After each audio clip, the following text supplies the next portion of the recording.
Sileti Podcast with Ash Academy. Grow wiser every week. আসসালামু আলাইকুম। ওয়ালাইকুম আসসালাম রাহমাতুল্লাহ। কি অবস্থা ভাই? আলহামদুলিল্লাহ। জাহিদ ভাই কিতা খবর? আলহামদুলিল্লাহ ভাই। তো আমি প্রথমে জানতাম চাইমু জাহিদ ভাই সম্পর্কে। যে জাহিদ টপিক শেষ বাদ। পরে আমার সামনে আচ্ছা ওকে আমি কই। তো জাহিদ ভাই হইলা মানে আমরার শুরুর দিকের একজন ক্লাসমেট। আমরা একসাথে মাদ্রাসাত পড়ছি, দাখিল পরীক্ষা দিছি এবং শেষমেশ আলিম পরীক্ষার পরে জাহিদ ভাই একটা সুসংবাদ আমরা সবরে দিলা। এটা হইল তাইন ইসলামী বিশ্ববিদ্যালয় মদিনার তাইন পড়াশোনার সুযোগ পাইছেন। তো ও গল্পটা আমরা তার কাছ থেকে জানবো যে তাই কিলা সুযোগ পাইলা এবং এখন তার পড়ালেখা কিলা চলে সামনে কিতা করবা। আচ্ছা শুরু করলাম আমি।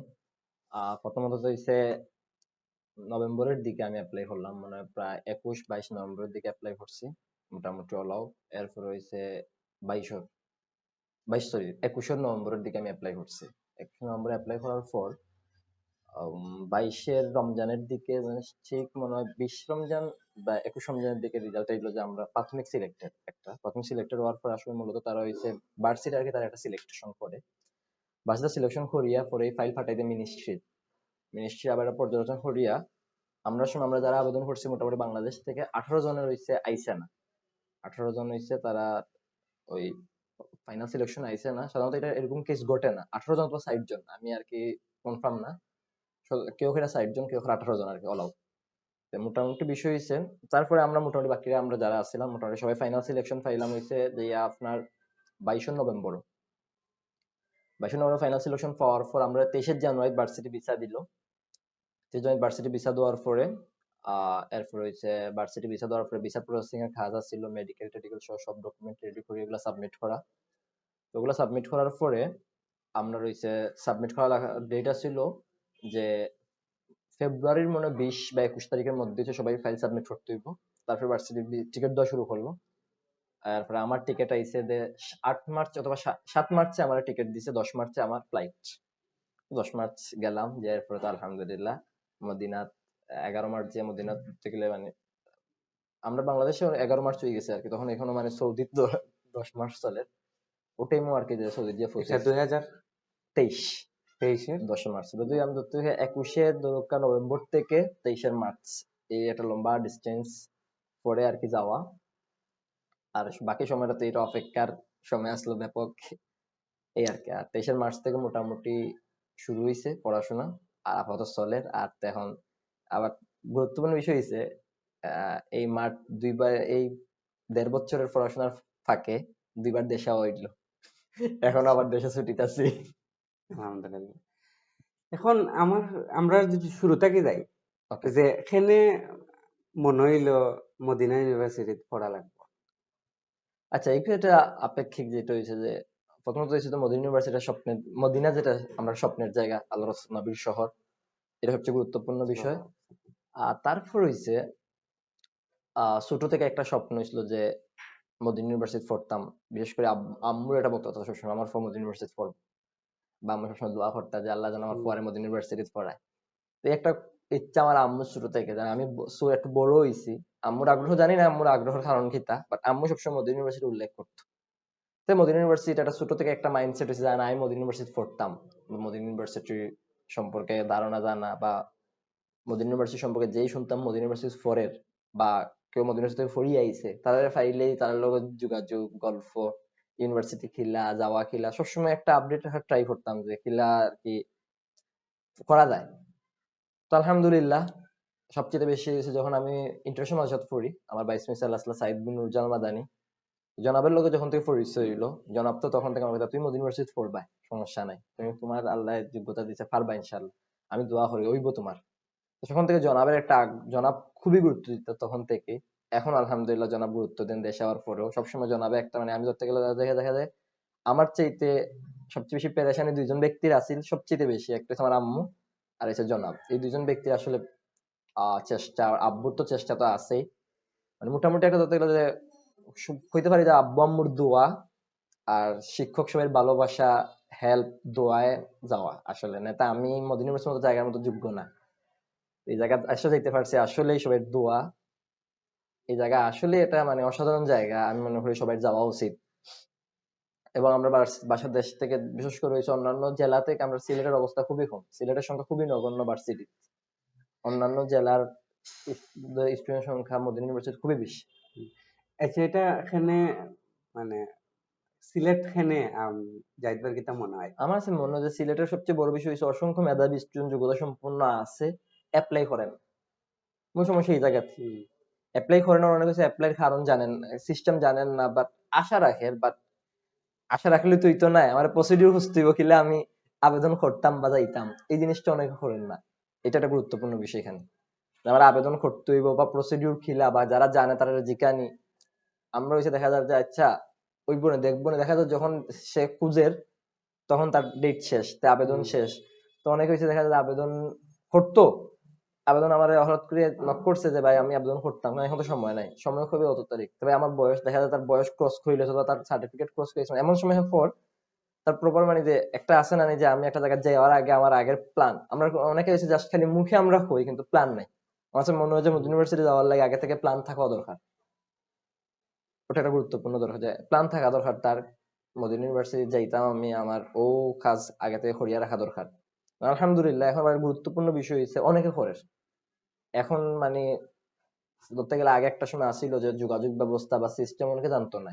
এখন ধরতে গেলে যে আমরা অনলাইনের কারণে এখন মোটামুটি সবাই জানে সিস্টেম গুলা, বা অনেকে হইছে মদিনা ইউনিভার্সিটি যাওয়ার লাগে এখন থেকে দেখা যাচ্ছে 6-7 এর স্টুডেন্ট 5-6 বাই মদিনা ইউনিভার্সিটি যেতাম কিটা করা যায়, তার একটা পরামর্শ দেওয়া যায় অতটা করো হে অতটা করে, এটা এখন একটা আশার দিক। আচ্ছা, মদিনা বিশ্ববিদ্যালয়ের মিডিয়াম অফ ইনস্ট্রাকশন বা শিক্ষার ভাষাটা কিতা? মদিনা ইউনিভার্সিটির মিডিয়াম ইনস্ট্রাকশন হচ্ছে যে এটা হচ্ছে থিওলজি সাবজেক্ট, যেগুলা মানে থিওলজি বলতে কোরআন, যেমন কোরআন, এরপর হচ্ছে দাওয়া, ইসলামী শরিয়া, অ্যারাবিক, এই সাবজেক্ট গুলোর মিডিয়াম হচ্ছে টোটালি অ্যারাবিক। আবার সায়েন্সের যে সাবজেক্ট গুলা এগুলোর মিডিয়াম হচ্ছে ইংলিশ, যদিও এটা হচ্ছে তার খাতা কলমে। হুম, বাট সায়েন্সের ক্ষেত্রে যেটা ওর যে টিচাররা হইছে যারা কিছু টিচার আছে ইংরেজিতে ক্লাস নেয়, আর কিছু আসন আরবিতেও নিরা।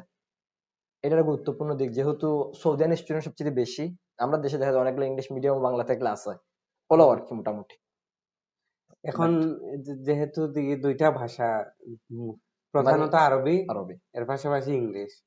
এখন যে স্যার যে মদিনা ইউনিভার্সিটি গিয়া পড়তো, তার কিতা আগে থাকি এই দুইটা ভাষাত খুব বেশি দক্ষতা থাকতে হইব, নাকি মোটামুটি দক্ষতা থাকলেই চলবো? আমার তো সে দক্ষতা না থাকলেও যেতে পারবো মধ্য ইউনিভার্সিটি, তো বাছাই করার সময় এই দক্ষতা এত গুরুত্ব দেন না, কিন্তু এই দক্ষতা দরকার। আমি একটা দেশে যখন যাইমু হুম, তখন আমি বিশেষ করে যদি দেখি, আমি যদি এখন সৌদি যাই, সৌদি নর্মালি গেলেও আমার আরবি জানা দরকার, কারণ আমি আমার কিছু কেনাকাটার লাগে আমার দোকানে যাওয়া লাগতে হুম, পারে, আমার গাড়ি ভাড়া করা লাগতে পারে, তো এখানে তো আমি আর হুম, বাংলাকেও পাইতাম, বাংলাদেশি পাইলে তো হুম, বাংলা, বাংলাদেশি যদিও সৌদি বাংলাদেশি অনেক বেশি মিলে, বাট যে কোনো দেশে গেলেই তার দেশের আঞ্চলিক ভাষাটা জানা জরুরি।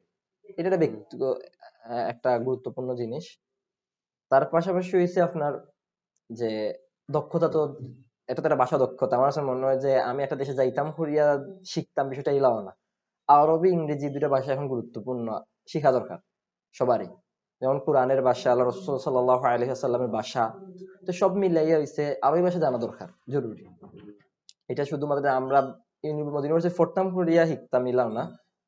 আর হইছে থিওলজি সাবজেক্ট পড়লে মদিনা ইউনিভার্সিটি আবার আরবিক ল্যাঙ্গুয়েজ একটা ইনস্টিটিউট আছে, যেটা আমরা আরবিতে কই মাহাদ। হুম। মাহাদে যে পড়ার সুযোগ আছে, বাট মাহাদের এখন হচ্ছে খুব কম সংখ্যক স্টুডেন্টরা মাহাদের সুযোগ দেয়। দেখা যায় যে তাও এখনো তো জানি না, দেখা যায় নতুন আবেদনে শুনলাম যে মাহাদ অপশনটাই নাই, তারা ডিরেক্ট ব্যাচেলরের আবেদন করা লাগে। আর এটা যাওয়ার পরে তো স্টুডেন্টরা অ্যারাবিকের কন্ডিশন বুঝিয়া মাহাদ দেয়। আগে যখন ভার্সিটি তার নিজস্ব ওয়েবসাইটে আবেদন নিত তখন হচ্ছে তারা অ্যারাবিক ভাষা পরীক্ষা নিত।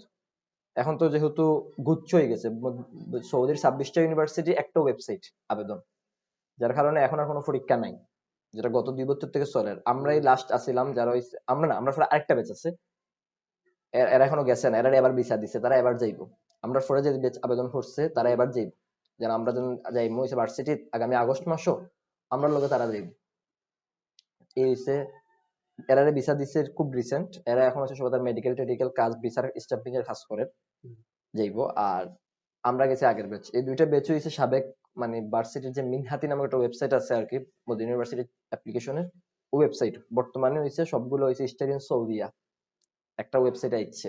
এটা হচ্ছে ডিরেক্ট, কারণ এখানে একটা লাভ হয়েছে যেটা, আগে যেটা হইতো ভার্সিটি থেকে আবেদন করার পরে ভার্সিটি একটা আবেদন নিত, ভার্সিটি যাচ্ছে বাছাই করে কিছু মানুষের নাম সিলেকশনে আনতো, আনিয়ে এটা আবার পাঠাইতো মিনিস্ট্রির কাছে, মিনিস্ট্রি আবার এটা দেখিয়ে ওকে দেখা যেত, এখানে এখানে সবচেয়ে লং প্রসেস, মিনিস্ট্রি দেখিয়ে ওকে আবার পাঠাইতো ভার্সিটিতে, আবার ভার্সিটি পাঠাইতো পররাষ্ট্র মন্ত্রণালয়, পররাষ্ট্র মন্ত্রণালয়ে ভিসা ইস্যু করতো, এরপর আবার টিকিট, মানে এক কথা হয়েছিল আর কি, খুব লং প্রসেস আসলো।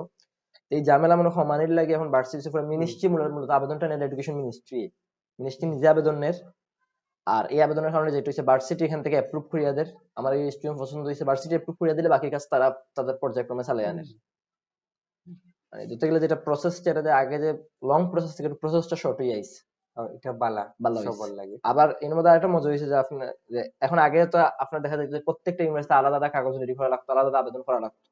এই জায়গা থেকে যেটা হয়েছে এখন এক ওয়েবসাইটে আবেদন হয়েছে, 26টা ইউনিভার্সিটির আবেদনের মধ্যে আপনি ফার্স্টটা ইউনিভার্সিটির চয়েস দিবা, দিয়ে এখানে একটা অপশন আছে, এই ফার্স্ট ইউনিভার্সিটি আপনার চান্স না হয় তাইলে আপনি কিতা করতে, ফার্স্ট ইউনিভার্সিটি চান্স না হইলে আপনার অপশন যদি দিয়া রাখুন, বা মানে সফট সিস্টেমটাই আপনার হচ্ছে ফার্স্ট ইউনিভার্সিটি থেকে যদি রিজেক্ট হয়, সে আস্তে আস্তে আপনার সবগুলো ইউনিভার্সিটি পাঠাইবো আপনার অ্যাপ্লিকেশনটা, তারপরে কোনো একটা যদি হয় কোনোটা যদি আপনারা 26টার মধ্যে কোনো জানাইবো। একটা হয়ে যায়, আপনারা আইবো জানাই লিব। এখন জাহিদ ভাই তো আসলাই হইলো সায়েন্সে পড়ছিলাই, দাখিল আলিম সায়েন্সে, তারপরে মদিনা ইউনিভার্সিটির সায়েন্সে পড়িয়া মদিনা ইউনিভার্সিটির মানে সায়েন্সের সাথে সম্পর্ক কিতা, মানে মদিনা ইউনিভার্সিটিতে আপনি সায়েন্স পড়রা না কোরআন হাদিস পিকা পড়াতেছেন? আচ্ছা, আমাদের ইউনিভার্সিটি আমি সায়েন্স পড়লাম প্রথম বিষয়, যেহেতু সায়েন্স আচ্ছা। ব্যাকগ্রাউন্ড আসছিলাম, যদিও আমার ইচ্ছা ছিল অন্যদিকে যাওয়ার, বাট আমরা আগে একটা সময় ছিল ভার্সিটির, মানে আমরা বছরের আগের বছর থেকে এটা সুযোগ আছিল যেটা সায়েন্স দিয়া কোরআন হাদিস ফিকে যাইতে পারবো, কোনো সমস্যা আছে না। বাট এখন হয়েছে যে, আর আমার যেটা অ্যাপ্লাই করার সময় আমি যদি নিজে করছি না, তাইনটা হইতে ভুলে গেছি, যে অ্যাপ্লাই করতে তাই আমার সায়েন্সের কাগজ রেজাল্ট টেজাল্ট সব ভালো দেখিয়া, সায়েন্সের ডকুমেন্টস বা সার্টিফিকেট গুলো এক্সট্রা ভালো দেখিয়া, তাই আমার একটা সায়েন্স সিলেক্ট দিলাইছিল। আর পরে তাই যখন জিজ্ঞাসা বলা হল লেখা, তাই সমস্যা নাই, আপনি যাইয়া চেঞ্জ করতে পারবা আমাদের ইউনিভার্সিটি। আমরা সময় যাইয়া হয়েছে, আমরা ইউনিভার্সিটি 7 তারিখ যারা গেছে তারা চেঞ্জ করতে পারছে, আমরা তো 10 তারিখ গেছি, আর চেঞ্জ করার সুযোগ হয়েছে না। তো আলহামদুলিল্লাহ, প্রথমে সায়েন্সের কিছুদিন মন খারাপ থাকলো, পরে সায়েন্সে দেখলাম না আলহামদুলিল্লাহ আহামরি কিছু নাই, বিশেষ করে হয়েছে যে ঠিক আছে আপনার একটা সাবজেক্টে গেলে সাবজেক্টের জ্ঞান আপনার বেশি হইব, কিন্তু আপনি সায়েন্সে গেলেও বিষয়টা ইলা না, আপনি একটা জিনিস ক্লিয়ার করিয়া নেই, মসজিদুল নববী কিন্তু আরেকটা বিশ্ববিদ্যালয়, মসজিদুল নববী তো অনার্স মাস্টার্স পিএইচডি আছে। তে আপনি সায়েন্সে যাইলেও দেন আপনি মসজিদুল নববী পড়তে পারতেন না, বিষয়টা ইলা না, মসজিদুল নববী সবার লাগে উন্মুক্ত, এমন মসজিদুল নববী শুধুমাত্র একটা নির্দিষ্ট এইজের লাগে ক্যাটাগরি লাগে ইলাও না, সব বয়সের মানুষ মসজিদুল নববী পড়তে পারবে, একদম ছোট থেকে একদম মুরব্বী, কোনো সমস্যা নাই।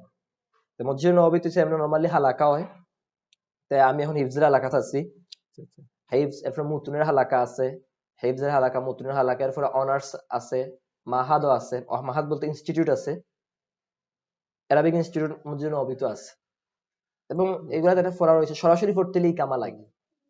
আর যে আপনি এমনি পড়তে চান, এখন হচ্ছে তার আনবোধ, যেটা হয় অনলাইন আর কি, এখন মসজিদুল নববীর প্রত্যেকটা কোর্সে আনবোধ হয়ে গেছে, অনলাইনও নেই আলহামদুলিল্লাহ। আমরা বাংলাদেশ কিতাব হইতাম সিলেট থেকে প্রচুর, যেমন আমরা সিলেট থেকে আমি নাম হইতেও পারি, পারন্টলা জামিয়ার স্টুডেন্ট আহমদ, মুশফিক, এরা হইছে অলরেডি তারা ইয়া থেকে মসজিদুল নববী থেকে তারা হিফজের সার্টিফিকেট লইছে, মুতুনের সার্টিফিকেট লইছে, মানে তারা ফোরের আলহামদুলিল্লাহ ব্যাপক একটা স্টুডেন্ট এখন সিলেট থেকে হইছে মসজিদুল নববী ফোরের, মুতুনের কোর্স করে, হিফজের কোর্স করে, তারপরে অনলাইনে করে।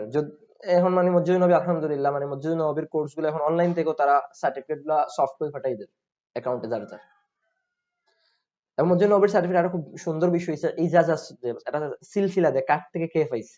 মসজিদুল নবী আপনি হিফজ যদি কমপ্লিট করতে পারেন, তো হচ্ছে আপনি আল্লাহ রাসূল সাল্লাল্লাহু আলাইহি ওয়াসাল্লাম শুনছেন আল্লাহ রাব্বুল আলামিনের থেকে, আল্লাহ রাব্বুল আলামিন থেকে আল্লাহ রাসূল সাল্লাল্লাহু আলাইহি ওয়াসাল্লাম, আল্লাহ রাসূল সাল্লাল্লাহু আলাইহি ওয়াসাল্লাম থেকে খেয়ে খেয়ে শুনছেন, তারপরে খেয়ে খেয়ে, তারপরে খেয়ে খেয়ে আপনার উস্তাদ পর্যন্ত আইব, আপনার উস্তাদ থেকে আপনি নিছেন, আপনার উস্তাদ আপনারে সনদ দিব, যে এই একটা দেন সনদ খাট থেকে খেয়ে, এটা খুব সুন্দর ইজাজা, এটা মসজিদুল নবীর আছে। তাইলে একটু আমরা মাথা চিন্তা হইল গিয়া যে আচ্ছা মদিনা ইউনিভার্সিটি যাওয়া মানে হইছে এটা তো ইসলামী বিশ্ববিদ্যালয়, তাইলে যে কোরআন হাদিস তাফসির ওগুলাও মানে এখানে আছে, যেগুলা খুব বালা। কিন্তু আমরা আসলে খুব বেশি মানুষের হয়তো জানা নাই যে মদিনা সায়েন্স আছে সায়েন্স আছে। না। আচ্ছা, যেটা টপিক থেকে আলাদা হয়ে গেছিলাম। হুম, মদিনা ইউনিভার্সিটি সায়েন্স আছে আলহামদুলিল্লাহ। সায়েন্সে খুব গুরুত্বপূর্ণ বিষয় হচ্ছে আপনি সায়েন্সে যান আর ইয়াতে যান, ইসলাম সাবজেক্ট আপনার পড়া লাগবে, যেগুলো একদম মৌলিক। আসসিরাত, তাওহীদ, ফিকহ, এরপর হইছে আপনার কোরআন মুখস্থ, বিশেষ করে হইছে অন্যান্য ইয়াদ গেলে হইছে আপনার কোরআনের হইছে আপনার মনে হয় তারা ৮ পারার মতো নেয়। এই জায়গাতে হইছে আপনার সায়েন্সে যারা আইবা তারা ৪ পারা কোরআন লাগবে মুখস্থ। বাট কুল মানে অন্যান্য বিভাগে যারা তারা হইছে কোরআনের প্রথম দিক থেকে মুখস্থ করায়, আর সায়েন্সে হইছে কোরআনের শেষ দিক থেকে। যেমন আমার প্রথম আমি একটা পাইছিলাম কোরআন ১ কোর্স, এটা আসলো সূরা ইনফিতার থেকে সূরা নাস পর্যন্ত। আচ্ছা আবার আচ্ছা। এখন আমার গেছে এই সেমিস্টারে গেছে, মানে আমি আমার আগে দেশে, আমার আগে যে সেমিস্টার গেছে এখানে আসলো কোরআন ২ কোর্স। এখানে আমার আসলো সূরা জিন থেকে সূরা ইনফিতারের আগ পর্যন্ত মুখস্থ। দ্বিতীয় আবার আমার কোরআন কোর্স মানে আমরা দেশের তাফসীর না। এখানে কোরআন কোর্স মানে হচ্ছে কোরআন মুখস্থ। ভার্সিটির যে কোরআন কোর্স, বাট শুধুমাত্র কুল্লিয়াতুল কোরআন আছে, এখানে আবার কোরআন হচ্ছে ১০ কেরাত। আর মানে আর তাফসীর খুবই কম। আমরা দেশে যে আমরা কোরআন কোর্স মনে করি যে ফুল তাফসীর, এখানে একটু ভিন্ন। একটা বিষয় জানা দরকার, মানে অনেকে মনে করে কোরআন লইয়া পড়বো মানে কোরআন তাফসীর লইয়া পড়বো। তো এখানে যা দেখলো যে কোরআন কোর্স হচ্ছে ১০ কিরাত, মোটামুটি হালকা, মোটামুটি নরমাল যে তাফসীর গুলো তাফসীর। আর মানে মাস্টার্সে গিয়া মনে হইছে ২টা পার্ট হয়, হয় তুমি তাফসীরে যাবে অথবা কিরাতে যাইবে, পার্ট হয় ২টা, তুমি কোন দিকে যাইবে তোমার ইচ্ছা। আচ্ছা, তো জাহিদ ভাইয়ের এখন হচ্ছে মানে অনার্স শেষের দিকে, না, শুরুর দিকে। শুরুর দিকে। আচ্ছা। আমি আরো ৩ বছরের মতো আছি ইনশাআল্লাহ। আচ্ছা আচ্ছা। তাইলে এই যে অনার্স শেষ করতে করতে তো একই সাথে এই যে সায়েন্সের পড়াটা আগাইব, পাশাপাশি অনেকটা হয়েছে গিয়া কোরআন হাদিস এর শিক্ষাটাও মানে অর্জন করার একটা অবারিত সুযোগই কেন মধ্যে আছে। আলহামদুলিল্লাহ, সবচেয়ে বড় হচ্ছে নবীর শহর। এরপরে এখানে যাওয়ার পরে দেখা যাইব যে নিয়মিত মসজিদ নববীতে যদি ঢুকুন, ছোট ছোট কোরআনের মানে শিশুরা দেখলে মানে আপনার হুম, অন্তর ঠান্ডা হয়ে যাবে যে পিচ্ছি পিচ্ছি বাইচ্ছেন উস্তাদরে গিরিয়া পড়ে।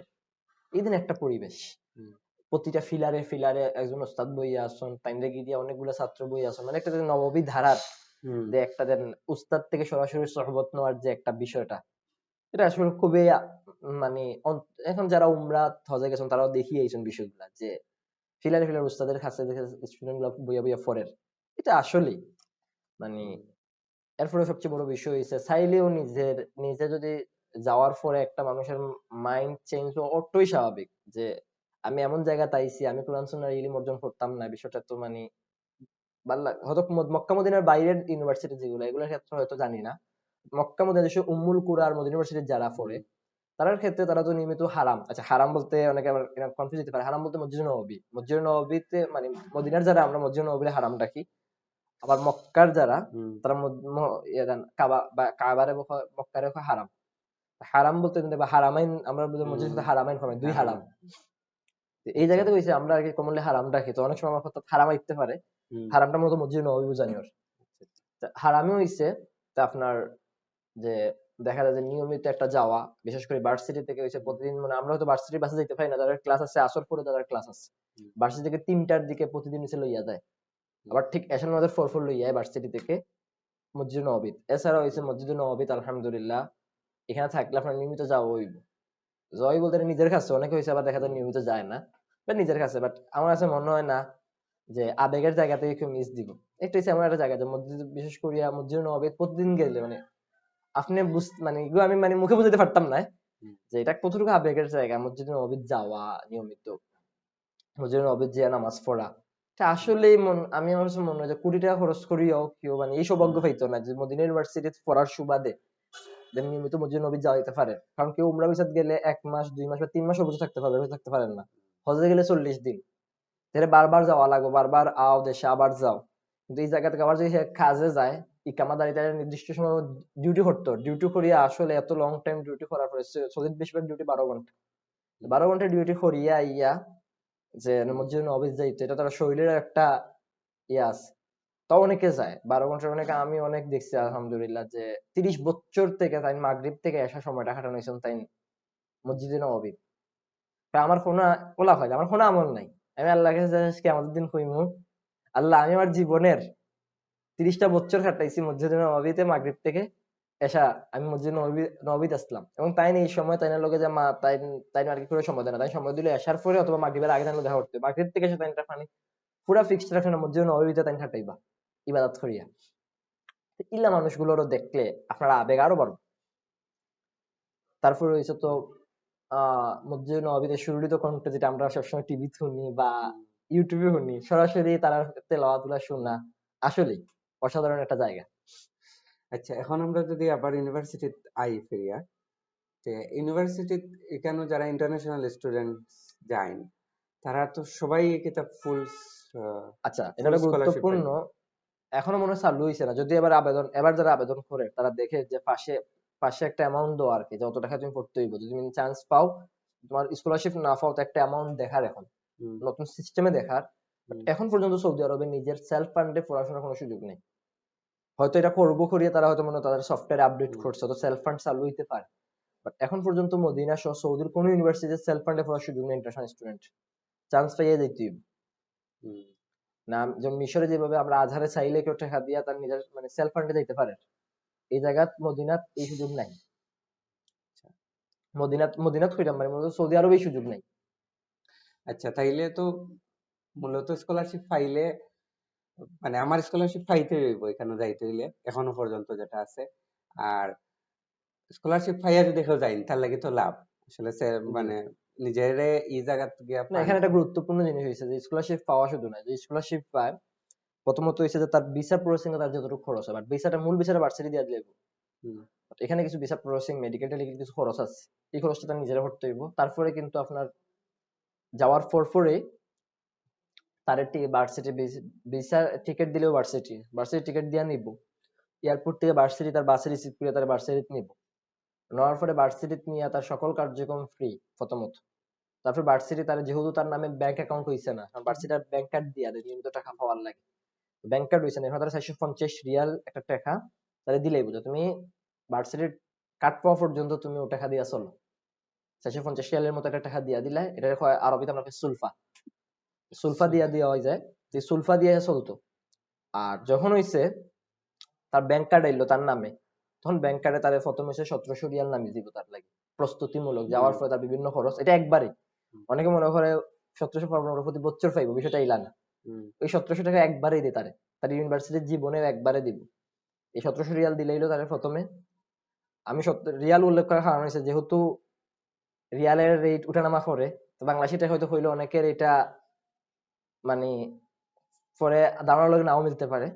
হুম, সো যখন যেটা টাকার হিসাব চলবো, যদি ভিডিও থাকবো অনেকদিন, হুম। সে তার হিসাব করিয়া নিল যে কত টাকা অ্যামাউন্ট। আচ্ছা, 1700 রিয়াল দেয়, যেটা যদিও এটা অনেক আগ থেকে, এটা ভার্সিটি ধরুক আপনার 30-40 বছর থেকে চলি, আর এইটাই 1700 রিয়াল। 1700 রিয়াল, এটা বাড়ানো সমানই না। এরপরে 1700 রিয়াল দেওয়া হইব। আর যে টাকাগুলো পাইছে না কার্ড নেওয়া পর্যন্ত, এটা একটু আর কি একটু ভার্সিটির স্টুডেন্টের লাগে একটু মানে ধরতে গেলে কিতা হইতাম কষ্টকর মোমেন্ট এই কয়েকটা দিন যখন ব্যাংক কার্ড অন না, দেখা যায় 450 রিয়াল তার বেশি টাকা না, মোটামুটি খরচ গুলো হয়ে যায়। তো ওই কারণে তার দেখা যায় যে কিছুদিন চলতে কষ্ট হয়, কিন্তু কার্ড পাওয়ার পর আর আলহামদুলিল্লাহ আশা করি কোনো কষ্ট আর নাই। যখন সে ব্যাংক কার্ড পাই লিখবো, তখন আর তার কিছু ভালো লাগতো না, অটো প্রতি মাসে তার ব্যাংক অ্যাকাউন্ট টাকা নামবে। এক্ষেত্রে হচ্ছে সায়েন্স যারা তারা পায় 990 রিয়াল, আর সায়েন্সের বাইরে যারা কুরআন হাদিস ফিক তারা পায় 840 রিয়াল প্রতি মাস। আর বছরে বই কিনার লাগে হয়েছে তারা 1000 রিয়াল করে পাইব প্রতি বছর। আচ্ছা, আচ্ছা। যদিও বইয়ের দাম অনেক বেশি, এখানে 1000 রিয়াল আসলে কিচ্ছু না, তাও দেওয়া হয় আলহামদুলিল্লাহ। 1000 রিয়াল পাইবো। আর হইছে আরেকটা হইছে আপনার হজ উমরার, অনেকে মনে করে হজ উমরা হইছে তার বিষয়টা হইছে আপনার ভার্সিটির লিঙ্ক দে, লিঙ্ক ফিল আপ করে তারা সুযোগ পায়। দেখা যায় যে লিঙ্ক দিছে 5 মিনিটের লিঙ্ক অফ, হুম, এর মধ্যে আবার 5 মিনিটের মধ্যে যারা গেইনার তারা হইছে মূলত হজ উমরার সুযোগ পায় ভার্সিটি থেকে। এমনি নিয়মিত হজ উমরার যাওয়ার সুযোগ আছে, দেখা যায় যে হুম। আমরা ভার্সিটি থেকে নিয়মিত মোটামুটি আমরা বৃহস্পতিবার দেখা যায় যে বাইরে সবাই হজ উমরার যাই, বৃহস্পতিবার জুমাবার মক্কা হারামে নামাজ পড়িয়া মক্কাত নামাজ পড়ি আবার ব্যাক করিলাম। মোটামুটি বৃহস্পতিবার যাওয়া একটা কমন হয়েছে।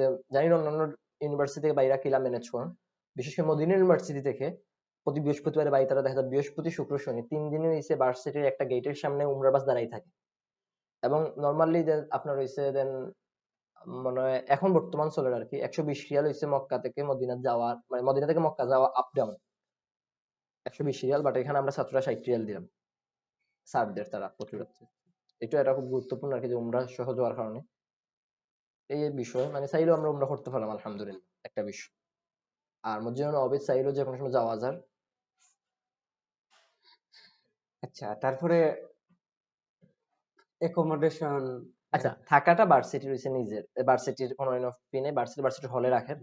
যদি ভার্সিটি হলের ভিতরে না রাখেন, বাইরে রাখলেও খুব ভালো মানের জায়গাতে রাখে। আর এটা খাওয়াটা? খাওয়াটা নিজের। খাওয়াটা খাওয়া নিজের এর ক্ষেত্রে হইছে মদিনা ইউনিভার্সিটি হইছে 750 সেলের খানি 150 রিয়াল ভর্তুকি দিয়া দে, মানে 150 রিয়াল ভর্তুকি দিলাম, মানে 750 সেলটা ভর্তুকি দিয়ে 150 রিয়ালে দে,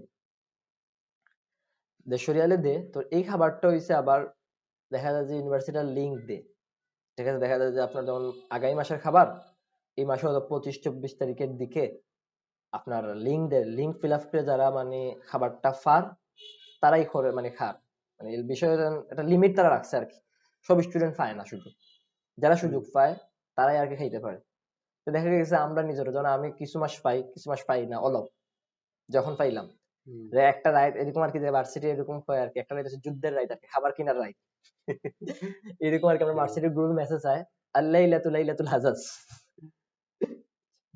মানে আজকের রাতটা আর কি, মানে এরকম দেখা যায় যে রাত অনেকে হয়েছে এই দিন সারা রাত ঘুম মারে খাবার কেনার যুদ্ধ আর কি। তো এই আর কি, এছাড়াও আচ্ছা। আর কি রান্না বান্না করিয়া আমরা, রান্নার সুযোগ সুবিধা আছে ভার্সিটির প্রত্যেকটা হলে, রান্নার ব্যবস্থা আছে, আপনি চাইলেও নিজে রান্না করে খেতে পারবেন, বেশিরভাগ স্টুডেন্ট রান্না করিয়া খায়। আবার হয়েছে গুরুত্বপূর্ণ বিষয় যেটা হয়েছে, আমরা দেশের জেলা প্রত্যেকটা হলের নিচে ডাইনিং থাকে, আমরা চাইলে ডাইনিং এ খাইতে পারলাম, বাট আরবের যেটা হয়েছে বা বিশেষ করে আরবের সব জায়গাতেই তারা ভার্সিটির একটা কর্নারও নিয়ে ইউনিভার্সিটি রেস্টুরেন্ট বা মাতাম কই আমরা আরবিতে মাতাম একটা জায়গাতে রাখে দিচ্ছে, তো সব স্টুডেন্টের যে ওখানে যেয়ে খাওয়া লাগে, যার কারণে দেখা যায় একটা হিউজ টাইম আসা যাওয়া ওই যে লাগিয়ে যায়, বাবার যে লাইনে দাঁড়ানি, কারণ লাইনে দাঁড়িয়ে দাঁড়িয়ে খাবার লইতে হয়, যদিও ভালো মানের খানি লাইনে দাঁড়িয়ে খানি দেখা যায় যে আমি যদি নর্মালি চিন্তা করি আধা ঘন্টা শেষ, আমি খালি যে জাস্ট কালেকশন করতে যাই, এটা ব্যাপক সময়।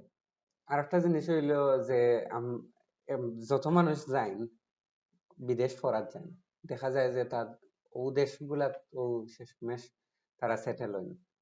যেমন ইউকে গিয়া যদি কেউ পড়াশোনা করেন শেষ করেন, তাদের ইচ্ছা থাকে যে ইউকে সেটেল হয়, ইউএসএ এরকম। তো সৌদি যারা যায় তারা কি তা সৌদি সেটেল হওয়ার ইচ্ছা থাকেনি, বা কেমন মানুষ সৌদি সেটেল হয় না আর কেমন মানুষ আচ্ছা, এসে দেশে ফেরত যায়? এখন একটা বিষয় হয়েছে, সৌদি সেটেল হওয়ার ইচ্ছা তো সবাইরই, কিন্তু হুম, সৌদি আসলে নাগরিকত্ব দেয় না, যদিও দের ইদানিং দের, বাট এটা খুবই নগণ্য, তা হাতে গোনা কয়েকজন ফার। যদি আমরা দেখতে পারি আহমদুল্লাহ সাহেব কিছুদিন আগে যখন লাইভে আনছেন হুম। খাবার গিলাফের কাজ করতে, তাই হয়তো নাগরিকত্ব দেওয়া হয়েছে, এরকম খুবই কম দর, যার কারণে হয়েছে এখানে একটা হয়েছে যে সবাই নাগরিকত্ব পান না এখানে, বাট ইকামা রিনিউ করে করে মানুষ থাকতে পারে, অনেকে সেটেল হওয়ার লাগে দেখা যায় যে ইকামা রিনিউ করে করে করে করে থাকে, বাট কিছু অংশের আছে সেটেল হওয়ার ইচ্ছা, অনেকে আছে মনে করেন না আমি এখানে সেটেল হওয়া থেকে দেশে আইয়া খেদমত করি, দেশে আইয়ো এইটা মোটামুটি হচ্ছে যে ভার্সিটি যতদিন আসো নতুন ইকামা তো পাইলে থাকার কোনো সমস্যা নাই, ভার্সিটি যখন পড়াশোনা শেষ হয়ে যাব তখন দেশে ফিরে বেকাই তুই। তো তাইলে আসলে খুব সব মানুষের লাগে আসলে সেটেল হওয়ার মতো খুব একটা সুযোগ সুবিধা সৌদি আরব নাই। নাই, আর যারা হইছে পড়ালেখার পরে অবশ্যই অনেক মানুষে ওখানে জব লওয়ার ট্রাই করলে জব পাইতে পারেন, সব পাইতে পারে না, ফান অনেকেই পায় না, অনেকেই পান। পায়। তো তারা লাগি সৌদি আরব সেটেল হওয়া সহজ। আর যারা আসলে হিন জব সেটেল পাইন। হওয়া বলতে এখানে এখনো আছে 30-40 বছর থেকে আছে ইকামা রিনিউ করি করি করি, মানে বলতে দেন ইকামা রিনিউ যদি ভালো, এখানে একটা খুব গুরুত্বপূর্ণ কফিল, হুম, ভালো কফিল পায় তাহলে রিনিউ করা খুবই ইজি। আর যখন কোম্পানির আন্ডারে হয়, বাট কোম্পানি যারা ভালো জবে যায় কি যারা, তারা আবার টেনশন করা লাগে না, কোম্পানি সব দায়িত্ব নেয়, হুম। ওটা হইছে আর কি বিষয়।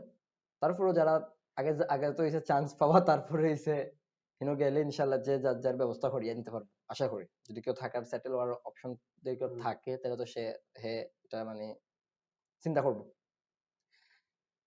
আর তারা তো আসলে অন্যান্য দেশও মুভ করার লাগি তাদের যে এডুকেশনাল কোয়ালিফিকেশন যেটা কেন তাকে তৈরি হয়, এরপরে তো অন্যান্য দেশও বিভিন্ন জায়গাতে অ্যাপ্লাই করা তারা লাগি সহজ সহজ সহজ সহজ এবং হইছে ওই যাও বেশিরভাগ মানে বেশি। চাইলেই সম্ভব, মজুরি সার্টিফিকেট দিয়ে মানুষ মাস্টার্স বাইরে বাইরে ইউকে ইউএস এর ভালো ভালো ইউনিভার্সিটি করতে পারে, এটার ওয়ার্ল্ড ওয়াইড একটা ভ্যালু আছে সার্টিফিকেট।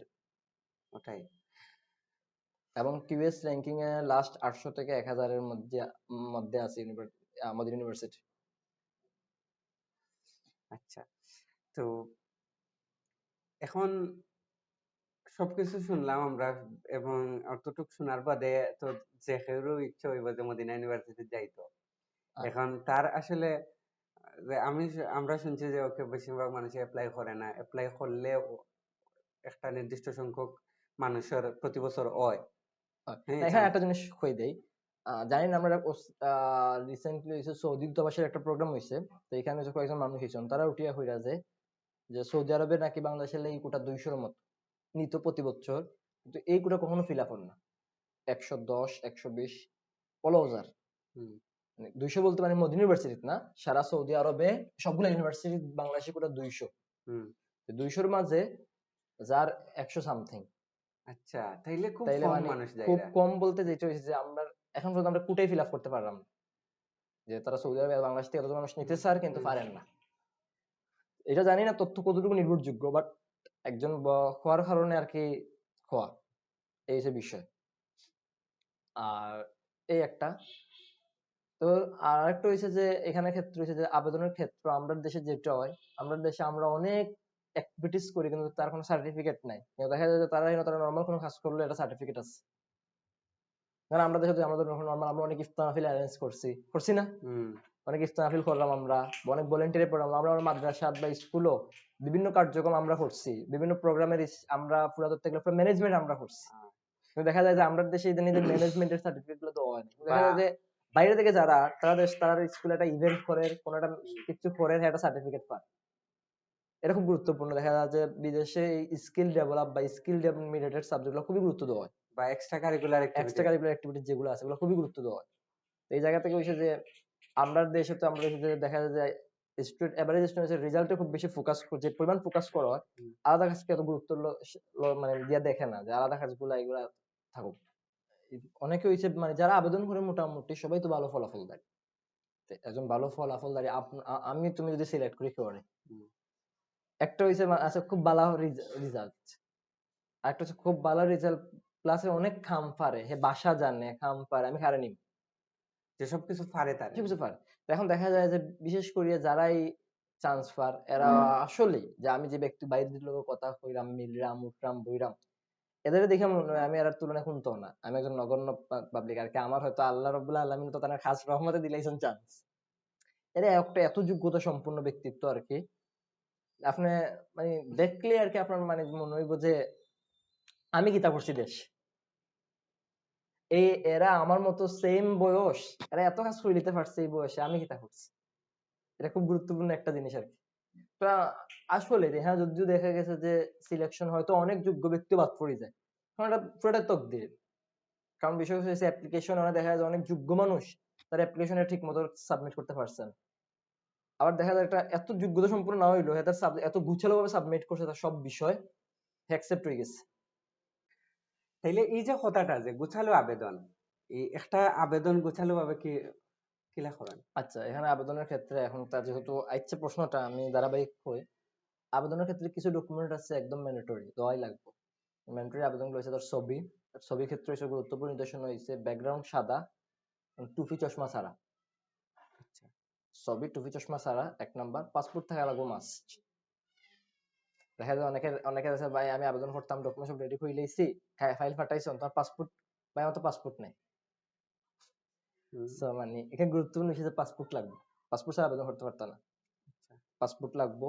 তারপর হইছে আপনার এইচএসসি, এইচএসসি অথবা যদি সে কলেজ থেকে আবেদন করে এইচএসসি, মাদ্রাসা থেকে আবেদন করলে আলিম অথবা সমমান, যেখান থেকে এই সমমান যে সার্টিফিকেট গুলো আছে এগুলো দিয়া। আবার কই মাসা থেকে করলে এখন মধ্যে আছে, যদি মদিনার ক্ষেত্রে হচ্ছে মুআদালা মাদ্রাসা গুলা এনে, যদি মদিনাত করে তার মাদ্রাসার মুআদালা কার লগে, দাওরায়ে হাদিসের লগে মুআদালা করা নাকি মিশকাতের লগে মুআদালা করা, এগুলো জানা লাগবে তাকে। জানিয়া যদি মুআদালা মাদ্রাসা, আর মুআদালা মাদ্রাসা না হইলে আমার মিশকাত বা দাওরায়ে হাদিস যে কোনো সার্টিফিকেট দিয়ে আবেদন করা যাবে। অনেক সময় কর্মীরা মনে করেন যে আমরা আবেদন না, তারা আবেদন করতে হলে হয়তো তারা যে ইউনিভার্সিটি গুলো মুআদালা করা এগুলো ছাড়া বাকিগুলো অনেকে যায়। যেমন কিছুদিন আগে শুনছি জাউফ ইউনিভার্সিটি অনেকে গেছে যারা মুআদালা না, বাট কই মাসের সার্টিফিকেট দিয়েই তারা গেছেন। আচ্ছা। আচ্ছা। তার কারণ হচ্ছে যে কই মাসের বাইরেও যাইতে পারবা। তাইলে ওই যে হাইয়ার যে সার্টিফিকেট হাইয়ার ব্যাপার যেটার সার্টিফিকেট দিয়া তার মানে সার্টিফিকেট আছে যে আবেদন করা উচিত আমার মনে হয়। যদি তাদের যদি অল্টারনেটিভ থাকে, অনেকে আবার দেখা যায় যে কই মাসের পাশাপাশি মাদ্রাসার দাখিল আলিম দিলা, এটা একটা প্লাস পয়েন্ট। ওরা অনেকে হচ্ছে আবার দেখা যায় যে না, ডিরেক্ট কই মাসের সার্টিফিকেট আছে শুধু, আমার কাছে মনে হয় আবেদন করিয়া রাখা উচিত। যেহেতু হয়তো মদিনা মক্কা যেগুলো মুআদালা করা প্রতিষ্ঠান, বিভিন্ন প্রতিষ্ঠান হলো, এগুলো ছাড়া হয়তো অন্যান্য প্রতিষ্ঠান হইতে পারে, দেখা চেষ্টা করা দরকার। গেল এটা। আর মদিনার ক্ষেত্রে তো মনে হয় 16টা না 17টার মতো মাদ্রাসা আছে মুআদালা করা, যেগুলো থেকে মদিনা ইউনিভার্সিটি থেকে আবেদন করতে পারবা মুআদালা সার্টিফিকেট দিয়া। তো হইলো সার্টিফিকেট, প্রথমে গেল সার্টিফিকেট। মার্কশিট, মার্কশিট হইছে আপনার এখন এখানে গুরুত্বপূর্ণ হয়। মানুষের মনে করে যে জিপিএ 5 ছাড়া কি আবেদন হয় না, সব ধরনের রেজাল্ট আবেদন করতে হবে, আবেদনের মধ্যে কোনো বাধ্যবাধকতা নাই যে অত পার্সেন্ট রেজাল্ট লাগবে। বাট আমরা দেখছি যে 90% এর মতো রেজাল্ট থাকলে চান্স ওর, এর নিচের গ্রেডের চান্স গুলো অন না। বাট সবাই আবেদন করতে পারবে, যে কোনো গ্রেডের আবেদন করতে পারবে, আবেদনের সুযোগ আছে। আবেদনের সুযোগ এখন আছে। তারা আসলে দেখবো। এবং এরকমও শুনছি, আমি হয়তো এখন দেখছি রিসেন্টলি এমএনএস পাই অনেকে চান্স পাইছো। আচ্ছা গুরুত্বপূর্ণ বিষয়, এমএনএস পাই চান্স পাইছো, হয়তো তাই এক্সট্রা সার্টিফিকেট এত মানসম্পন্ন সার্টিফিকেট হয়তো ভার্সিটি বাদ দিতে পারছে না। আচ্ছা যার কারণে আমি এই কারণে এই বাইর থেকে আমি আসলে যেটা ইন্সপিরেশন আমার হয়েছে যে আবেদন করা উচিত। আচ্ছা তাইলে এই জিনিসগুলো আমার হচ্ছে একাডেমিক সার্টিফিকেট। আচ্ছা গেল আমি খুলে, আমি ধারাবাহিক খুলে আচ্ছা এইচএসসি প্রথমে গেল আমরা মার্কশিট পর্যন্ত গেলাম। এরপর হয়েছে প্রশংসাপত্র, টিসি আর কি, যেটা আমরা কই টিসি বা টেস্টিমোনিয়াল যেটা কই, সার্টিফিকেট লাগবে। গেল হয়েছে আপনার একাডেমিক ডকুমেন্ট, এই তিনটা আপাতত, যেহেতু সৌদি মিনি এখনো গেছে সৌদি মিনিস্ট্রির আবেদন। এখানে আগে হয়েছে আমরা দাখিলও রেডি করাইতাম, যেহেতু বিভিন্ন জায়গায় দাখিল লাগতো। এখন সৌদি মিনিস্ট্রিতে দাখিল সার্টিফিকেট লাগে না, দাখিল এই পঞ্চম শ্রেণীর দরকার নেই, শুধু সার্টিফিকেট গুলাই। তারপর হচ্ছে পিতামাতার এনআইডি, তোমার এনআইডি অথবা যদি এনআইডি না থাকে বার্থ সার্টিফিকেট, নিজের এনআইডি অথবা বার্থ সার্টিফিকেট, যে কোনো একটা। বাট এনআইডি দেওয়াটাই এখন হচ্ছে সবচেয়ে স্ট্যান্ডার্ড। স্ট্যান্ডার্ড। ন্যাশনাল আইডি যেহেতু তারা আবার এগুলো কিন্তু চেক করে, বাংলাদেশ মিষ্টি কাছে পাঠায়। যার কারণে একটা বিষয় গেল, এটা গেল হচ্ছে মৌলিক ডকুমেন্টস গুলা। আর হচ্ছে তাজকিয়া, তাজকিয়া খুব গুরুত্বপূর্ণ, দুইজন ইসলামী ব্যক্তির কাছ থেকে তাজকিয়া নেওয়া। তাজকিয়া মানে রেকমেন্ডেশন। এক্ষেত্রে হচ্ছে অন্যান্য জায়গাতে আমরা যে কোনো স্যার তার রেকমেন্ডেশন দিল হয়, বাট এক্ষেত্রে আরবে একটু দেখে যে ইসলামী ব্যক্তিদের রিকমেন্ডেশনটাই বেশি তারা গুরুত্ব দেয়। মানে এখানে তার কয়েকটা জিনিস তারা তাজকে উল্লেখ করে দিতে হয়, তার আকীদা কি, তার আকীদাতে কোনো শিরকি আকীদা আছে কিনা তা নাই। একটা বিষয়, 2 নম্বর হচ্ছে তার চরিত্র, এগুলা আর কি খুবই গুরুত্বপূর্ণ।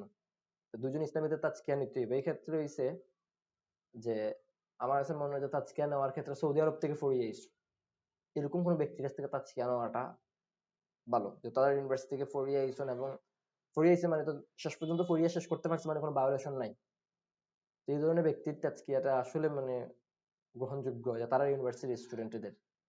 দুজন ব্যক্তির তাজকিয়া লাগে, একটা বিষয় গেল এখানে। এরপর হচ্ছে পুলিশ ক্লিয়ারেন্স। আগে অ্যাপ্লিকেশনে লাগতো না, চান্স পাওয়ার পর ভিসা করার সময় পুলিশ ক্লিয়ারেন্স লাগতো, এখন দেখা যায় আবেদনের সময় পুলিশ ক্লিয়ারেন্স সাবমিট করা লাগে, আর ভিসার সময় আরেকবার সাবমিট করা লাগে। তো পুলিশ ক্লিয়ারেন্স তো আহামরি ঝামেলা না, এখন তো ওয়েবসাইটে মানুষ নিজে আবেদন করতে পারে দেশে, আমি নিজে আবেদন করিয়া লই লইছি পুলিশ ক্লিয়ারেন্স। তো পুলিশ ক্লিয়ারেন্স এই হলো মোটামুটি মৌলিক ডকুমেন্টস তার, যেগুলো লাগবে। এখন হচ্ছে মৌলিক ডকুমেন্টস এর বাইরে তার এক্সট্রা সার্টিফিকেট, কারণ এক্সট্রা সার্টিফিকেট তার হিফজের সার্টিফিকেট দিতে পারে যদি সে কোরআন হিফজ করিয়া থাকে। আবার সায়েন্সের ক্ষেত্রে তার ইংলিশ, যদি ইংলিশ প্রফেসর বাধ্যতামূলক না, কিন্তু সায়েন্সে আমরা দেখছি যে ইংলিশ সার্টিফিকেট না থাকলে চান্স হয় না। আগে হইতো, বাট বর্তমানে একবারে অন না। আবার দেখলাম রিসেন্টলি মদিনা ইউনিভার্সিটির কিছু ব্যক্তি যারা ইংলিশ সাবমিট করছে না, বাট তারা চয়েস দিচ্ছে, তারা নিত, তারা মেইল করছে তোমার ইংলিশ প্রফিসিয়েন্সির কোনো একটা সার্টিফিকেট দাও। এখন যে কোনো একটা সার্টিফিকেট দিলে হইব নি না কোনো আমার না, এটা অবশ্যই তো অথরাইজড হওয়া লাগবে তার, অথরাইজড? কারণ তারা তো এটা বিশেষ করে আমরা আপনার ব্রিটিশ কাউন্সিল বা হইছে আরো যে কিছুদিন British council, British council, IDP এগুলা। আইডিপি, এগুলোর কোনটা যাতে করে তারা হইছে এটা আপনার এটা ভেরিফাই করতে পারে সার্টিফিকেট গুলা ঠিক আছে কিনা। তাইলে এখানে হইছে কেউ যদি আইএলটিএস দেওয়া থাকে। আর তো থাকে তারা প্লাস পয়েন্ট। বাট সায়েন্সের ক্ষেত্রে আমার যদি সায়েন্সে যাইতেছে তার আইএলটিএস দেওয়া জরুরি, কারণ শুধু জরুরি না, আইএলটিএস দেখছে 6.5 তারা মিনিমাম, এখন হচ্ছে অনেকে জাস্ট লিখেও দিলে, বিশেষ করে হয়তো যদি ইউনিভার্সিটি সিস্টেমে আবেদন করতে লাগেন না, কিন্তু ইউনিভার্সিটি গুলোর রিকোয়ারমেন্টে আছে যে আইএলটিএস লাগবে, আইএলটিএস, টোফেল, জিআরই, যার যেটা আর কি সেট, যেই মাস্টার্স এর মনে জিআরই লাগে অনেক ইউনিভার্সিটি, আমরা ভার্সিটি। এখন এটা আবার হইছে এফটিসও তারা গুরুত্ব দেয়, মানে একটা হচ্ছে ব্রিটিশ কাউন্সিল বা কোনো অথরাইজড পার্সনের সার্টিফিকেট তারা গুরুত্ব সহকারে নেয়। এখন দেখা যায় আমরা অনেকে স্পোকেন ইংলিশ দিই, আগে এক সময় নিত কি, এখন স্পোকেন ইংলিশ সার্টিফিকেট এত গুরুত্ব দেন না। মানে স্পোকেন ইংলিশের দেখা যায় যে কোনো আমরা একটা বিভিন্ন কোচিং একটা আমি তারা দেখা যায় যে কিতা করে যে আমার তো একটা ইংলিশ সার্টিফিকেট দেওয়া লাগবো, দিলে বালা যে হুম, কোনো একটা ইংলিশ বা দেখা যায় 10 মিনিট স্কুল থেকে একটা কোর্স করিয়া ও কোর্সের সার্টিফিকেট, বা আমরা যে কোনো একটা স্পোকেন একটা ইনস্টিটিউট থেকে একটা সার্টিফিকেট নিয়ে সাবমিট করিলাম হুম, যে আমি একটা স্পোকেন কমপ্লিট করছি। এই একটা বিষয়। এটা এখন আগে আচ্ছা আগে আচ্ছা একটা সময় এটা গুরুত্ব দিত, এখন এটার তেমন গুরুত্ব নেই। কারণ এসে দেখা গেছে যে কিছু ভুয়া সার্টিফিকেট ধরা হওয়ার পর থেকে একটা সার্টিফিকেটের ক্ষেত্রে খুবই মানে এখন তারা খুব ভালো যাচাই বাছাই করে। তারপরে হয়েছে যেটা গেল আপনার হিফজ গেল হইলাম, তারপরে ইংলিশ হিফজের ক্ষেত্রে আবার একটা হচ্ছে মসজিদুল নববীর যে হিফজের সার্টিফিকেট দেওয়া যায়। মসজিদ নববীতে প্রতি 5 পারা 4 যে কেউ মসজিদে হিফজ করে তার প্রতি 5 হুম, পারা 4 সার্টিফিকেট পায়। 5 পারা 10 পারা 15 পারা 20 পারা 25 পারা। আচ্ছা এটা তো কেউ এটার লাগে তো হইছে কেউ যাইতে হইব না কেন না, অনলাইন তো করতে পারবে, অনলাইনে করিয়া পুরো সার্টিফিকেট দিতে পারবে। এই সার্টিফিকেট। সার্টিফিকেট মসজিদে নববীর যে কোনো ভ্যালুয়েবল সার্টিফিকেট তাদের কাছে খুব গুরুত্বপূর্ণ এটা। যে আপনার মসজিদে নববীর সার্টিফিকেট গুলা দিতে পারলো, যে মসজিদে নববীর সার্টিফিকেট গুলো খুবই গুরুত্বপূর্ণ। যে হিফজের সার্টিফিকেট, হিফজের ক্ষেত্রে হচ্ছে অনেকে আমার ফার্স্ট পারা মুখস্থ, কোনো সমস্যা না, আপনি সিলেক্ট করে দোকা ফার্স্ট পারা, যদি আপনার মধ্যে মধ্যে দিতে না পারেন আপনার উস্তাদের কাছ থেকে লিখিয়া লোক যে আমার ফার্স্ট পারা মুখস্থ আছে, তাই লিখিয়া তাই আপনি লিখিয়া দুক, এটা সার্টিফিকেট সাবমিট করুক। মানে এখানে অপশন আছে, তোমার ফার্স্ট পারা মুখস্থ 10 পারা ফুল মুখস্থ, হুম, তোমার কোরআন কতটুকু মুখস্থ। তার কোরআন আচ্ছা মুখস্থ খুব আচ্ছা গুরুত্বপূর্ণ ভাবে দেখে যে কোরআন কতটুকু মুখস্থ করা, যেহেতু এখানে প্রত্যেকটা কারিকুলামে কোরআন মুখস্থ বিষয়টা আছে। একটা বিষয় গেল কোরআন সার্টিফিকেট, হেফ সার্টিফিকেট। এরপর হচ্ছে বিভিন্ন ভলেন্টিয়ার, এখানে কিন্তু আলাদা থাকে ভলেন্টিয়ার এবং সোশ্যাল ওয়ার্ক। হুম, এই সার্টিফিকেট গুলো দেওয়া, আপনার বিভিন্ন সোশ্যাল ওয়ার্ক করছেন, কাজ করছেন, এই কাজের সার্টিফিকেট। এরপরে হ্যাঁ, হচ্ছে আপনার ভলেন্টিয়ারি কাজগুলো যেগুলো করছেন এগুলো, কারণ আপনার ওয়ার্ল্ড ওয়াইড, আপনি তো শুধু এখানেও না, হুম, আমরা দেখছি ইউকে ইউএসএ তো সব জায়গাতেই আচ্ছা আচ্ছা ভলেন্টিয়ার এবং হচ্ছে সোশ্যাল ওয়ার্কের একটা ব্যাপক ডিমান্ড। আমি এখানে মনে করি যে আমরা মোটামুটি সবাই রক্ত দেই, আমরা যদি রক্ত দেই, আমার হুম, রক্তদানের একটা সার্টিফিকেট, আচ্ছা আমার স্কোর রেফার শুধু এটা না, আমি বিভিন্ন কোর্সে অংশগ্রহণ করলে তারা দেন পার্টিসিপেন্ট সার্টিফিকেট দেয় যে আমি এই কোর্সে হুম, অংশগ্রহণ করছি। আমার মনে হয় অংশগ্রহণ সার্টিফিকেটটাও তারা দেয় যে বিভিন্ন অলিম্পিয়াড গুলোতে আমরা যাই, হুম, সিরা অলিম্পিয়াড, ইতিহাস অলিম্পিয়াড, এই অলিম্পিয়াড গুলোর সার্টিফিকেট সাবমিট করা যেতে পারে। এখন হচ্ছে একটা সার্টিফিকেট যত দেওয়া যায়, এখানে কোনো বাধ্যবাধকতা নাই যে আপনি এতটা দিতে হইবে। যত বেশি সার্টিফিকেট দিবে আপনার অ্যাপ্লিকেশন তত সমৃদ্ধ হইবে, একটা আচ্ছা বিষয়। আর 2 নম্বর বিষয় হচ্ছে সার্টিফিকেটের ক্ষেত্রে আমি বাংলা সার্টিফিকেট সাবমিট করব। বাংলা যদি আপনার সার্টিফিকেট বাংলা হয় তাহলে এটা আপনার আরবি অনুবাদ সাথে সাবমিট করতে হইবে। আর যদি ইংরেজি হয় অনুবাদ করা লাগতো না একটা সার্টিফিকেটের ক্ষেত্রে। আর যে মূল সার্টিফিকেট যেগুলো আগে কইছিলাম যেগুলো মৌলিক দ্বিতীয় এগুলো সবগুলো আরবি অনুবাদ লাগবে। আচ্ছা যে এসএসসি সার্টিফিকেট, পুলিশ ক্লিয়ারেন্স যা আছে, মূল যে সার্টিফিকেট গুলো একমাত্র পাসপোর্ট ছাড়া বাকি সবগুলো ডকুমেন্টের অনুবাদ লাগবে। আর একটা সার্টিফিকেটের ক্ষেত্রে ইংলিশ হইলে কোনো অনুবাদের দরকার নেই, ইংলিশটা সাবমিট করলেই হইব। হুম, আর যদি এটা হয় বাংলা হয় বা অন্য কোনো ভাষায় হয়, সেটা অবশ্যই এটার কিটা লাগবে, আরবি আর ট্রান্সলেট অথবা ইংলিশ ট্রান্সলেট লাগ লাগবে। এই হচ্ছে একটা সার্টিফিকেট। এখন হচ্ছে আরেকটা হচ্ছে যে খুব তারা গুরুত্ব দেয় মসজিদ নবীর নতুন কোর্স। আচ্ছা মসজিদ নবীর নতুন কোর্স হচ্ছে, এটা হচ্ছে কিছু মুস্তাওয়া আছে, যে মুস্তাওয়া বলতে semester, first semester second semester কিছু ভাগ আছে। তো প্রথম সেমিস্টার আছে কিছু দোয়া মুখস্থ করা, পরের সেমিস্টার হচ্ছে আপনার উসুল মুখস্থ করা, মসজিদ নবীর 40 ইমাম মসজিদ নবী কইলাম, ইমাম নবীর 40 হাদিস মুখস্থ করা। এই কোর্স গুলো করে এই সার্টিফিকেট গুলো দেয়। এরপরে হচ্ছে মসজিদ নবীর বিভিন্ন শর্ট কোর্স হয় ফিকহের উপরে, হাদিসের উপরে, এগুলো যদি কেউ দেয়, এই সার্টিফিকেট গুলো খুব গুরুত্বপূর্ণ। এখন থেকে যদি অংশগ্রহণ করে দুইটা সার্টিফিকেট সাবমিট করতে পারলে যেটা লাভ হইলো, যেটা অ্যাপ্লিকেশনটা সমৃদ্ধ হইল। আর আমি নিজে মনে করি ব্যক্তিগতভাবে হইছে নিজে আবেদন করা সবচেয়ে ভালো, বাট নিজে আবেদন করার ক্ষেত্রে কিছু অভিজ্ঞ ব্যক্তির পরামর্শ নাও। আর যদি নিজে আবেদন না করেন, যে আমিও নিজে আবেদন করছি না, ভালো ভালো কিছু অ্যারাবিক সেন্টার আছে বাংলাদেশে, বা আমাদের মদিনা ইউনিভার্সিটি কিছু বড় ভাইরা আছে, তাদের প্রতিষ্ঠান আছে, এখান থেকে আবেদন করা যেতে পারে। আর এখন হচ্ছে আবেদনের ক্ষেত্রে আরেকটা জিনিস হয় যে আমি আবেদন করার ক্ষেত্রে সত্যায়ন করা, এটা তো একটা হিউজ টাফ বিষয়, ব্যাপক। আবেদনের ক্ষেত্রে আমার কাছে মনে হয় মোটামুটি ইসলামী ফাউন্ডেশন শিলটা রাখা দরকার, যে আমার অনুবাদ গুলো ঠিক আছে, ইসলামী ফাউন্ডেশন দিয়ে সত্যায়ন করা দরকার। যদিও যদি মূল একদম সত্যায়ন নাও করুন, যে পররাষ্ট্র মন্ত্রণালয় বোর্ড মহাশয়, আমার সময় ইসলামী ফাউন্ডেশনের আবেদনের সময় ইসলামী ফাউন্ডেশন শিল মারা হয়েছে, আচ্ছা পরবর্তীতে আমরা চান্স পাওয়ার পরে বাকি সব সত্যায়ন করছি। যদি তারা কয় যে সব সত্যায়ন করে আবেদন করা, যদি কারো সামর্থ্য থাকে বা ডাকা যাওয়ার এবিলিটি থাকে, যে করিলেইল সত্যায়ন করিয়া যে দিতে পারেন সমস্যা নাই। আর যদি না এত ঝামেলা যেতে তো লিস্ট ইসলামী ফাউন্ডেশনের শিলটা যখন থাকে যে ইসলামী ফাউন্ডেশন আপনার যে অনুবাদটা এটা ঠিক আছে এই আচ্ছা সত্যানটা করিয়া দিল। ইসলাম ফাউন্ডেশনের কোন বিভাগ এটা করা লাগে? ইসলামী ফাউন্ডেশন বিশেষ করে দেখা যায় যে ঢাকার ক্ষেত্রে বিভিন্ন অনুবাদ সেন্টার গুলো তারাই করিয়া দিলে। আচ্ছা আচ্ছা আমরা সিলেটের ক্ষেত্রে তো জানা নাই, আমি নিজে হইছে ঢাকাতে একটা আবেদন সেন্টারে মেইলে পাঠাই দিয়েছি আমার সব সার্টিফিকেট, হুম, বেচারা অনুবাদ করছে, বেচারা আবার শিল টিল মারি আবার আমার কুরিয়ারে পাঠাই দিচ্ছে, আমার ঢাকা যাওয়া লাগছে না। আচ্ছা। আমি বেচারা আবেদন করে মানে উনি উনি নিজে আবেদন করে দিয়ে দিচ্ছেন আর কি। ঠিক আছে, তাইলে আমরা আজকে আলোচনাটা অতটুকু রাখি দেই। আর আমি আশা করি আমরা আরো দুই একবার আলোচনার ডাকলে বেড়ে পাইমু ইনশাআল্লাহ। ইনশাল্লাহ। আর যারা যারা মদিনা ইউনিভার্সিটি গিয়া পড়ার ইচ্ছা আছিল, আমার মনে হয় যে তারা আজকের ভিডিও থেকে অনেক ভ্যালুয়েবল ইনফরমেশন পাইছেন। আরো কিতা কিতা জানার আছে আপনারা যদি কমেন্ট করেন, অবশ্যই আমরা আপনারা জানানোর চেষ্টা করবো। ইনশাআল্লাহ। জানতে ভালো লাগলো ইশ একাডেমির এই সিলেটি পডকাস্ট কার্যক্রমটা আমার কাছে খুব ভালো লাগছে ব্যক্তিগতভাবে। এই কার্যক্রম অব্যাহত থাকুক এটাই দোয়া। আর সবাইরে যারা দেখছে ভিডিও সবাইরে শুভকামনা। আসসালামু আলাইকুম রহমতুল্লাহ।